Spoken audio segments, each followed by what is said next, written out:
Hello and welcome everyone. Myself Sanket. So today we will be studying VAT. This video will be of I think 30 minutes. I will try to cover your VAT in 30 minutes because VAT is the what we can say the weightage of VAT is very less. It comes for 5 to 10 marks. Let it be CA, CMA or CS. So it's better we don't waste time in VAT. We'll study the basic and important concepts and we'll directly move to the numericals. So let's get started. I will be writing some summary here. So you please note down this summary in your book. So we'll start VAT. VAT is value added tax. You please note down with me.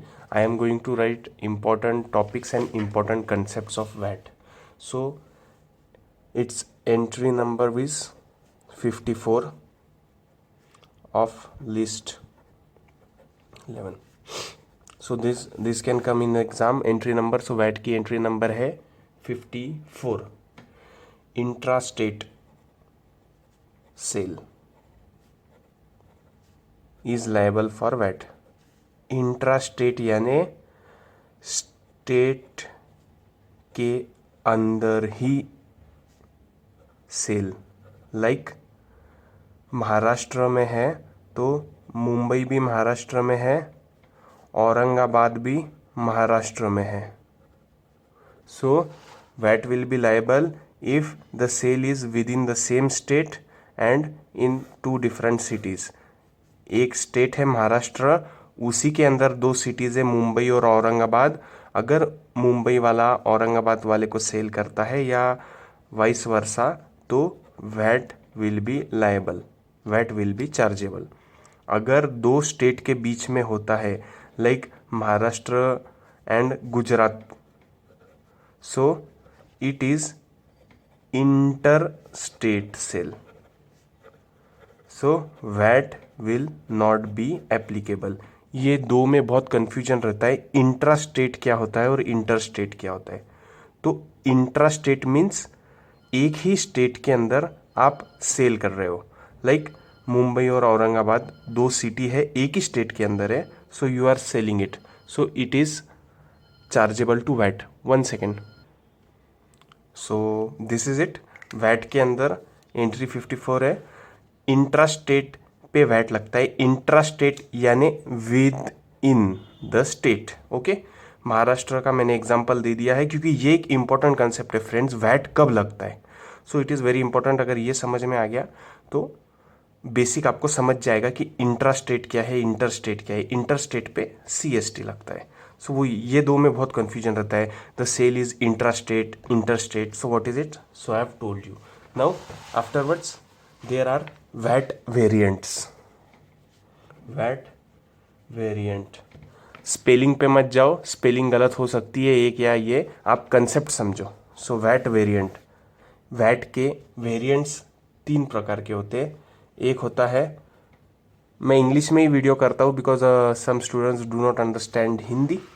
So it is one variant is gross product variant, second one is income variant and the third one is consumption variant. ये theory में it can be asked in the theory what are the different variants of VAT. So there are three variants of VAT: gross product, income variant, consumption variant. Now gross product variant. So here deductions are available, like on purchase of raw material deduction is available. यानी अगर आप if you purchase raw material then deduction of raw material is available while calculating the VAT, but no deduction on capital inputs. Like if you purchase a machinery or something, then no deduction or no credit will be available. If you purchase capital goods or if you purchase raw material, you have paid some VAT amount, and that VAT amount you can claim as ITC, input tax credit. But if you follow gross product variant, then only deduction of purchase of raw material, like the VAT which you have paid while purchasing the raw material, its credit will be available. no deduction on capital goods or capital machinery, anything which is capital or which is capital, what it's capital inputs, simple capital inputs. If you have purchased any capital input, then no deduction is available if you follow gross product variant. Now we'll move on to income variant. The second video is here. So it is about income variant, and the third is consumption variant. In income variant, the deduction is available all on the purchases of raw material and डेप is available here. No, कुछ भी नहीं मिलता था, 1 रुपया का भी नहीं मिलता था, यहाँ डेप का आपको डिडक्शन मिल जाएगा. और कंजम्पशन वेरिएंट में you will get deduction of purchase. I have written here deduction of purchase you will get, and you will also get deduction of capital goods. So there are 3 variants: gross product, income variant, consumption variant. Gross product, you get only deduction on purchase of raw material, the amount paid of VAT. Capital inputs are, you do not get any deduction. In income variant, you get deduction of all purchases, which is same in all the 3 cases, and you get the deduction of DEP in income variant. And in consumption variant, you get purchase deduction as well as capital goods full deduction. There is no limit. Like if you have paid VAT 1 lakh also, then 1 lakh deduction will be available in consumption variant. Now there are different types of methods of computing VAT. Methods of calculation of VAT will not go in detail because India follows invoice method. There are 3 methods. One is addition method. You just note down because this is the theory part going on. Numericals I'll cover in the second lecture. Addition method. Second is subtraction method, and the third one is invoice method.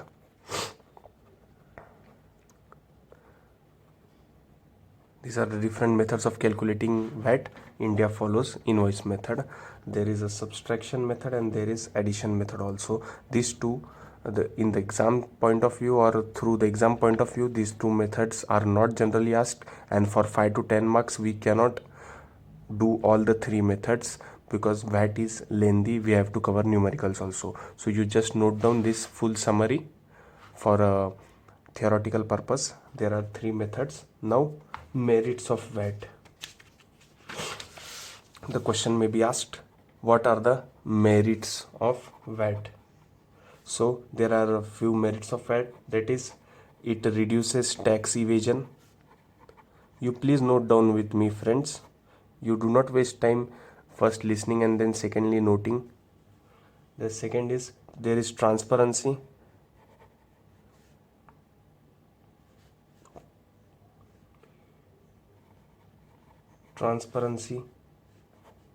Cheaper exports, neutrality.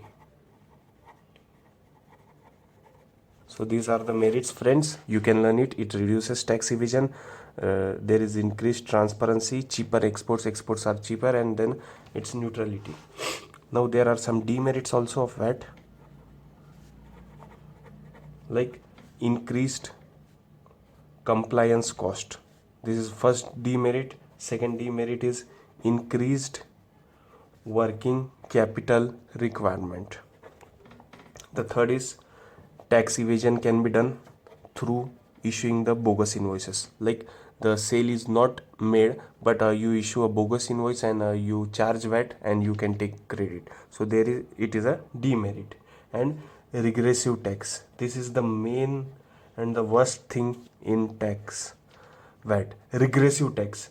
That is, the ultimate burden is on poor or customer, because everyone from the manufacturer, he shifts his burden to the wholesaler, then to the retailer, and the retailer finally shifts the burden to the customer. So it is a regressive tax. The ultimate burden is borne by the customer. So this is the demerits. And the merits, we have learned what is VAT, entry number, when is it chargeable, what is interstate, what is intrastate, different variants of VAT. There is gross product, income, consumption. Methods, there are 3 methods: addition method, subtraction method, invoice method. What are the merits of VAT, what are the demerits of VAT? and now we'll learn what are the different types of VAT rates. So there is a rate 0%. कितने प्रकार के rate है VAT के? तो एक है 0% जो लगता है सॉल्ट पे, one is 1% gold and silver, 1% tax is on gold and silver, 5% is on medicines, and from 12.5% to 13.5 or more in some states it is on other all goods. So there are different types of rate. 0% is also a rate which is on salt, 1% is on gold and silver, 5% is on medicines which is useful, so the VAT rate is less, and the other rate is from 12.5% to 13.5 or a little more on all other goods, leaving these three goods. Now goods, I'll write it here. Goods can be classified into two types, that is taxable, not taxable.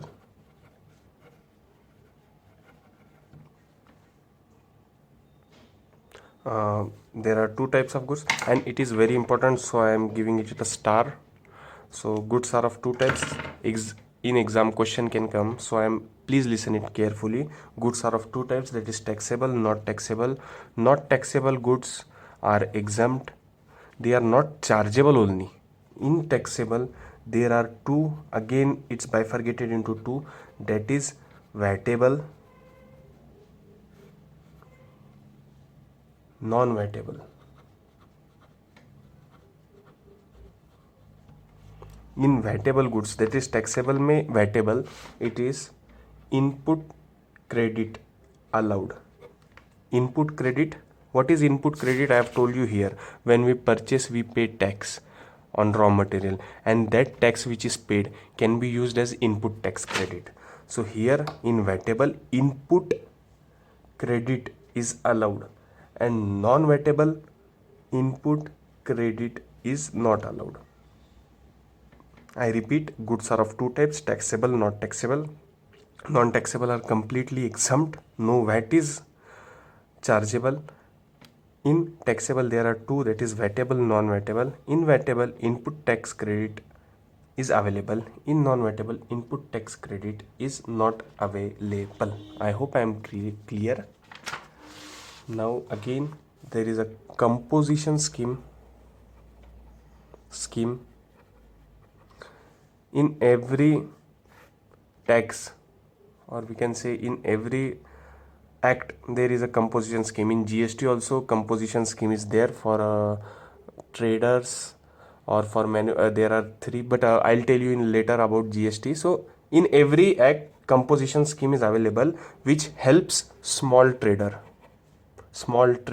dealers, and it reduces the burden. So composition scheme is, if your turnover is rupees 25 lakh or low turnover, no, one second, I'll tell you on white paper what is there, because somewhere it is rupees 25 lakhs, rupees 50 lakhs in Delhi. So we can say rupees 50 lakh or more turnover, no composition scheme. Okay, so what is composition scheme? Small percentage of turnover you have to pay tax.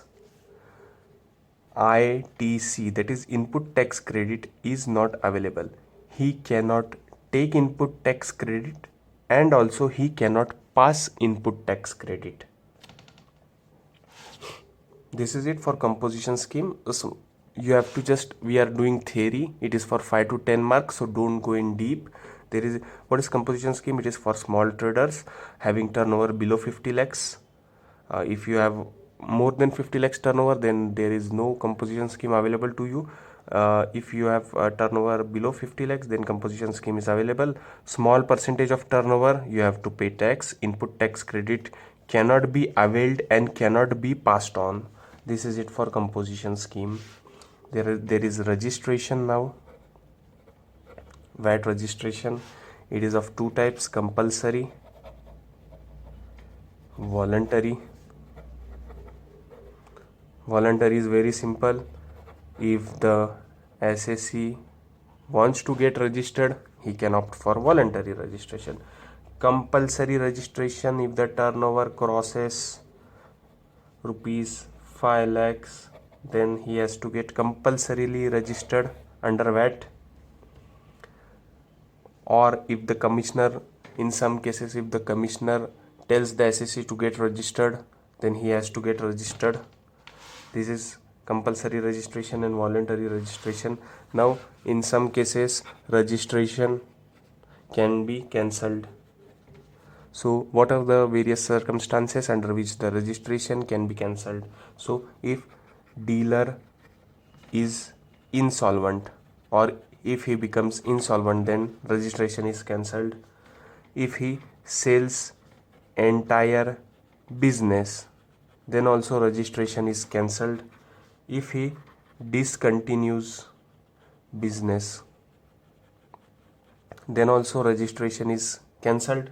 And if he violates VAT laws, then also registration is cancelled. So these are the four circumstances under which registration can be cancelled. That is, if he becomes insolvent, if he sells entire business, if he discontinues business, or if he violates VAT laws, then the registration of the SAC is cancelled. VAT is TIN number. TIN number is tax identification number. It is of 11 digits, numerical.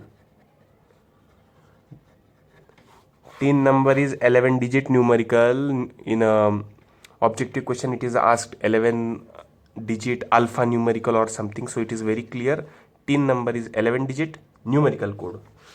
First two digits are state code, and so on. So there is 11 digit numerical number. Okay, now in one second.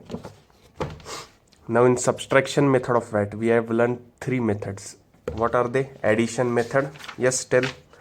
One is addition method, one is subtraction method, and one is invoice method. So in again, for theory purpose, I am telling, in subtraction method there are two methods: direct subtraction and intermediate subtraction. So how it is calculated? Total purchase exclusive of tax, subtract from aggregate value of sale. I will teach you in numericals. You just learn the theory. Subtraction methods are of two types: direct subtraction, intermediate subtraction. Now there is a concept: zero rated sale and exempt sale. Exempt, I have told you here, goods are of two types: taxable, not taxable. Not taxable, it is exempt. So it is logical that input tax credit is not available, because no tax is charged. Not taxable means no tax is charged. So how can he give or take input? He cannot give input tax credit, as no tax he has paid. So in non-taxable, input tax credit is not available. Like this exempt sale, that is not taxable means exempt. So in not exempt sale, no credit is available. In exempt sale, no credit is available. Zero rated sale, no tax is payable but credit is available. Like taxable, goods are of two types: taxable, not taxable. Not taxable means exempt, no input tax credit is available. In taxable, vatable, non-vatable. In vatable, if the rate is 0%, like I have told you for salt it is 0%, then ITC is available. If it is 0% also, then ITC is available. But if it is exempt, then ITC is not available. I have written that only. No tax payable but credit is available. Exempt sale, no credit is available. And petrol, diesel, lottery, VAT is not chargeable to these things in petrol, diesel and lottery. So this is it for theory purpose.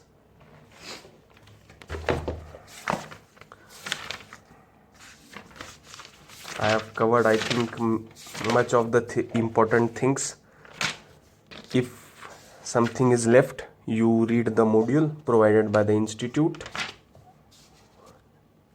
One fraud which is very interesting I would like to share with you is missing trader fraud in VAT.